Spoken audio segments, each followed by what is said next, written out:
আসসালামু আলাইকুম বন্ধুরা, ভালো আছেন? আমিও ভালো আছি। আল্লাহর রহমতে অনেক ভালো আছি। তার রহমতের কিন্তু শেষ নাই। সে একটু দিলে বড়, সেটা রহমত। তা আলহামদুলিল্লাহ। একটা কথা বলতে চাই বন্ধুরা, সেটা কি জানেন? এটা উপদেশ বাণী বা যেই ধরনের আপনি মনে করতে পারেন। একটা ফল খাইছেন তো, একটা ফলের গল্প বলি। সে ফলটা হচ্ছে আপেল। অনেক সুস্বাদু ফল, খাইতে অনেক মজা। কিন্তু জানেন সেটার মধ্যে বিষ থাকে? যদি না জানেন তাই আমি আপনাদেরকে বলে দিই।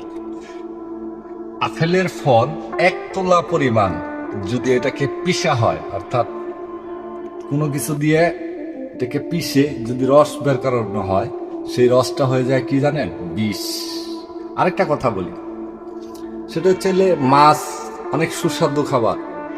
সেটা ইলিশ মাছ হলে আরো অনেক সুস্বাদু। যদি আপনি খাবারের মধ্যে মাছ ব্যবহার করেন, সেখানে কিন্তু মাছের ভিতরে কাঁটা থাকে। ওই কাঁটাটা যদি বাইচা না খান, গলার মধ্যে বিঁধে, ঠিক আছে, তাহলে কিন্তু সেটা ব্যথা করবে, ডাক্তারের কাছে যাইতে হবে। ঠিক এই সমাজে আপনি যখন চলেন না, তার আশেপাশে ভালোর আড়লে খারাপ থাকে, আর খারাপের আড়লে ভালো থাকে।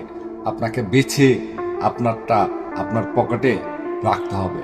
আর তা না হলে আপনাকে তাদের ওই কাটার জ্বালা যে কি ব্যথা, আর ওই বিষ খেলেতে বুকের ভিতরে কি যন্ত্রণা, সেটা কিন্তু ঠিকই বুঝতে পারবেন।